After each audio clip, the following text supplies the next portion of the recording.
Salut, c'est Trado, voilà vidéo de mise à jour pour indice parisien.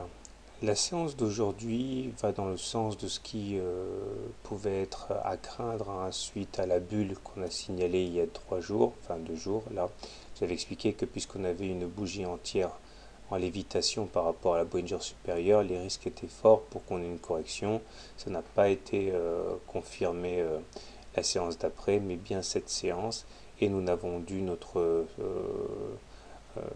sauvetage qu'au support des 23,6% de retracement de Fibonacci ici, qui a bien amorti les cours et qui permet au cours, au CAC de clôturer bien au-dessus des plus bas du jour.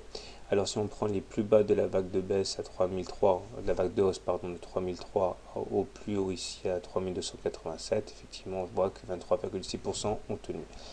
Néanmoins, si on devait passer en clôture au-dessus des 23,6%, il faudrait s'attendre à aller chercher les 38,2% comme d'habitude à 3180, correspondant d'ailleurs plus ou moins à la M7. Je pense que la consolidation en cours ne finira pas d'ailleurs tant qu'on n'aura pas pris appui sur cette moyenne mobile à cette séance. Mais pas de panique, tant qu'on est au-dessus de la moyenne mobile à 20 séances, on est toujours en tendance haussière. Il y a toujours un gap ici qui n'a pas été comblé entre le 28 juin et le 29 juin. Ce n'est pas un gap d'épuisement, donc il n'y a pas forcément plus de chances qu'on comble le gap plutôt qu'on ne le comble pas. Mais c'est une possibilité qui reste quand même entière. En cas de forte consolidation, on peut tout à fait envisager d'aller venir combler ce gap à 3071.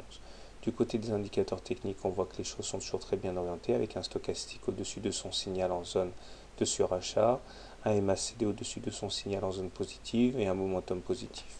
Donc pour faire simple, on est toujours en tendance haussière, mais je privilégie quand même à très court terme un contact avec la moyenne mobile à cette séance avant éventuellement de repartir à la hausse. Petit détour du côté de l'or, que voilà.